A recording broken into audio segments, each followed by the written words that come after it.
दोस्तों आज की सबसे पहली और बेहद बड़ी खबर आ रही है। जी हाँ, 30 सितंबर तक झारखंड राज्य खाद्य सुरक्षा योजना के लिए करें आवेदन।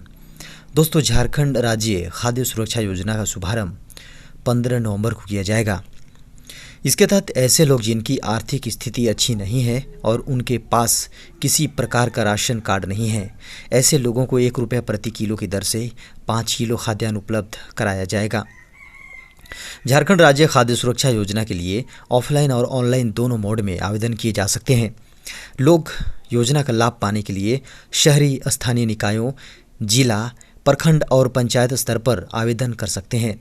जिन्हें इस योजना का लाभ दिया जाएगा उनके नाम ऑनलाइन जारी किए जाएंगे। दोस्तों बड़ी खबर निकल कर आ रही है, लेकिन उससे पहले अगर आप चैनल पर नए हैं तो इस चैनल को सब्सक्राइब कर लीजिए, वीडियो को लाइक कीजिए, अपने दोस्तों को वीडियो शेयर कीजिए और साथ ही बेल के आइकन को दबाइए ताकि हमारे आने वाले सभी ब्रेकिंग न्यूज़ की नोटिफिकेशन आपको सबसे पहले मिल सके। जी हाँ दोस्तों, बड़ी खबर निकल कर आ रही है। झारखंड में मौसम विभाग की बड़ी चेतावनी, 21-22 सितंबर से होगी बारिश। जी हाँ दोस्तों, उत्तर पूर्वी बंगाल की खाड़ी में निम्न दबाव का क्षेत्र बनने के कारण 21 से 22 सितंबर तक राज्य में बारिश का अनुमान जताया गया है। मौसम विभाग के अनुसार पिछले 24 घंटे के दौरान झारखंड में मानसून कमजोर रहा। राज्य में कहीं कहीं हल्के दर्जे की बारिश होती रही। आपको बता दें कि उत्तर पूर्वी बंगाल की खाड़ी में बने लो प्रेशर के कारण 22 सितंबर तक राज्य में तेज बारिश होने की संभावना मौसम विभाग ने जताया है। खबर है, केंद्र ने दिया झारखंड सरकार को नोटिस, बकाया भुगतान 15 दिन में करें, नहीं करने पर काटे जाएंगे खाते से। दोस्तों केंद्र सरकार ने झारखंड सरकार को डीवीसी से खरीदी गई बिजली के एवज में बकाया का भुगतान 15 दिन में करने का नोटिस जारी किया है।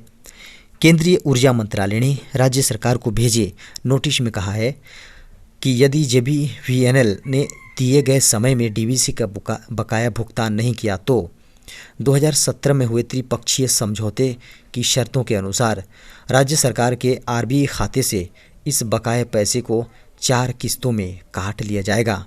राज्य सरकार को 26 सितंबर तक का वक्त दिया गया है। खबर झारखंड के मिडिल स्कूलों में होगी प्रधानाध्यापकों की नियुक्ति। जी हाँ दोस्तों, झारखंड के मिडिल स्कूलों में लगभग 3000 प्रधानाध्यापकों की नियुक्ति होगी। आधे पदों पर जहां सीधी नियुक्ति की जाएगी, वहीं आधे पद पर प्रोन्नति के आधार पर भरे जाएंगे। स्कूली शिक्षा और साक्षरता विभाग ने इसकी प्रक्रिया शुरू कर दी है। जिलों से कार्यरत प्रधानाध्यापकों, उनके खाली पद और प्रोन्नति पाने वाले शिक्षकों की लिस्ट मांगी गई है। रिपोर्ट में ग्रेड 4 में भाषा, कला और विज्ञान विषय के शिक्षकों की प्रोन्नति के लिए स्वीकृत पद, कार्यरत रिक्तियां के अलावा सीधी नियुक्ति के लिए स्वीकृत पद, कार्यरत और खाली पदों की संख्या की मांग की गई है। खबर है, रेलवे ने 6 राज्यों में चलाया गरीब कल्याण रोजगार अभियान। दोस्तों भारतीय रेलवे कोविड-19 संकट के बीच गरीब कल्याण रोजगार अभियान के तहत अब तक 6 राज्यों में प्रवासी मजदूरों को 9.79 लाख से अधिक दिनों के बराबर काम दे चुका है। रेलवे मंत्रालय ने रविवार को एक बयान में बताया कि गरीब कल्याण रोजगार अभियान में 18 सितंबर तक करीब 12,276 श्रमिकों को जोड़ा जा चुका है। इन परियोजनाओं के लिए ठेकेदारों को 2056.97 करोड़ रुपए का भुगतान किया गया है। रेल मंत्री पीयूष गोयल स्वयं गरीब कल्याण रोजगार अभियान के तहत बिहार, झारखंड, मध्य प्रदेश, उड़ीसा, राजस्थान और उत्तर प्रदेश राज्यों में प्रवासी मजदूरों के लिए काम के अवसरों में हुई प्रगति की निगरानी कर रहे हैं। इन राज्यों में लगभग 164 रेलवे कार्यों पर काम चल रहा है और कुल 9,79,000 कार्य दिवस के बराबर लोगों को रोजगार दिया जा चुका है।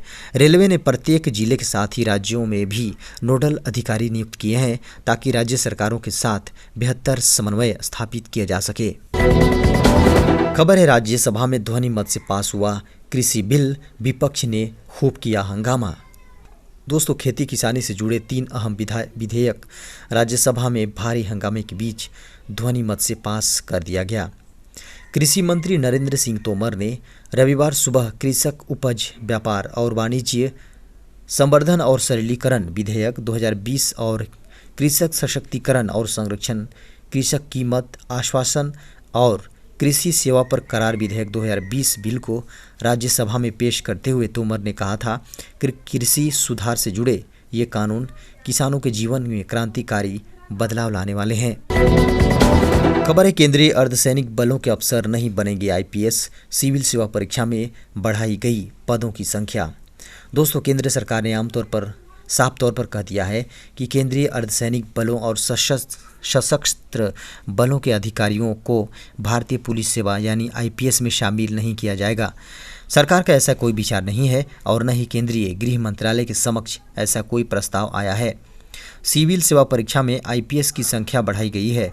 राज्य पुलिस सेवा से पदोन्नति के द्वारा भारतीय पुलिस सेवा में नियुक्तियां करने की प्रक्रिया तेज कर दी गई है।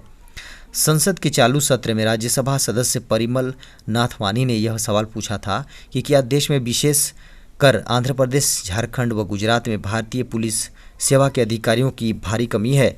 भारतीय पुलिस सेवा में सशस्त्र बलों, केंद्रीय अर्धसैनिक बलों व राज्य पुलिस के अधिकारियों को शामिल करने में कोई कानूनी बाधा है? अगर ऐसा है तो इस कानूनी बाधा को दूर करने के लिए सरकार द्वारा क्या कार्रवाई कर रही है? केंद्रीय गृह मंत्रालय में राज्य मंत्री नित्यानंद राय ने इस सवाल के जवाब में कहा, 1 जनवरी 2020 की स्थिति के अनुसार आंध्र प्रदेश, झारखंड और गुजरात सहित देश में आईपीएस की अधिकृत संख्या 4982 है। मौजूदा समय में 4074 अधिकारी कार्यरत हैं। आंध्र प्रदेश, झारखंड और गुजरात में 115, 121 व 169 आईपीएस अधिकारी हैं। खबर है, सुशांत मामले में गहराया रहस्य, बिस्तरा को ठीक ढंग से नहीं किया संरक्षित। दोस्तों, अभिनेता सुशांत सिंह राजपूत की मौत को लेकर लगातार सवाल उठ रहे हैं। सुशांत सिंह ने आत्महत्या की थी या उनकी हत्या हुई थी, इसे लेकर अभी भी सवाल बना हुआ है। सीबीआई केस से जुड़े तमाम लोगों से पूछताछ कर चुकी है।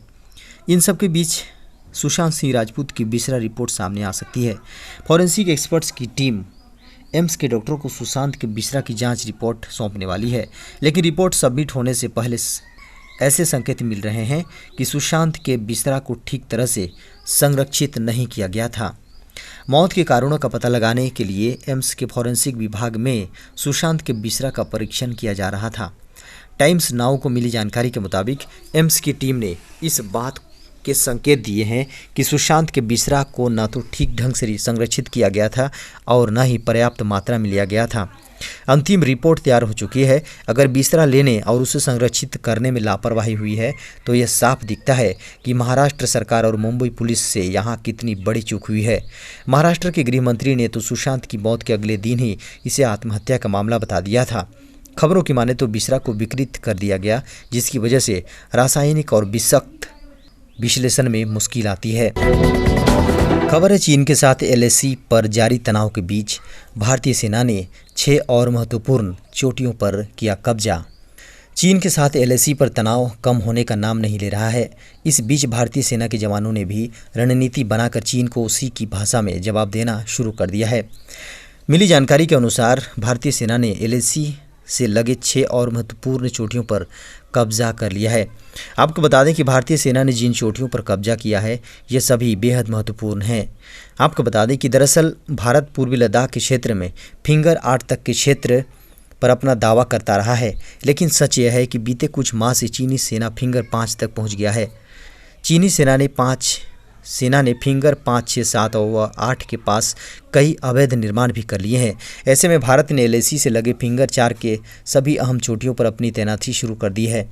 भारतीय सेना ने 29 अगस्त से सितंबर के दूसरे सप्ताह के बीच 6 नई ऊंचाइयों पर कब्जा कर लिया है।